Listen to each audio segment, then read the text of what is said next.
अस्सलामुअलैकुम।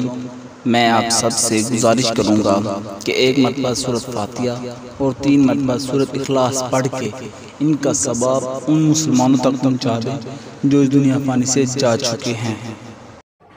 हज़रत इमाम अली अलैहिस्सलाम की खिदमत में एक शख्स हाजिर हुआ और अर्ज करने लगा, या अली, इस ज़मीन पर मर्द के लिए सबसे कीमती चीज़ कौन सी है?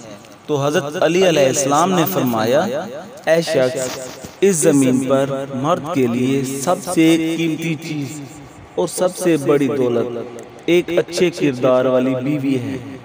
एक बात याद रखो, इंसान के पास कितनी इज्जत क्यों ना हो, शोहरत और दौलत के अंबार ही क्यों ना हो, अगर उसके घर में उसकी बीवी बद किरदार होगी तो इन सब चीज़ों के बावजूद दुनिया उसकी इज्जत करेगी, मगर पीठ पीछे उसकी बुराइयां करेगी और उस पे हंसेगी। उसकी इज्जत का तमाशा ज़माने भर में लगेगा। अल्लाह ताला ने मर्द के लिए औरत को इज्जत बनाकर भेजा है, तो औरत के साथ पूरा घर जुड़ा होता है।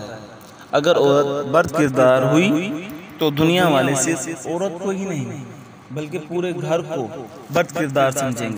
अल्लाह के रसूल सल्लल्लाहु अलैहि वसल्लम फरमाते हैं कि मर्द की गैरत का अंदाज़ा इस बात से लगाया जा सकता है कि उसकी औरत बद किरदार है या बाकिरदार। मज़ूद ख़वातीन व हज़रात, उम्मीद करते हैं कि आपको ये वीडियो पसंद आई होगी। अगर आपको ये वीडियो ज़रा सी पसंद आई है तो इस वीडियो को लाइक करें, दोस्तों के साथ शेयर कीजिए और इस तरह की और वीडियो देखने के लिए ज़रूर सब्सक्राइब कर दीजिएगा। जज़ाकल्लाह।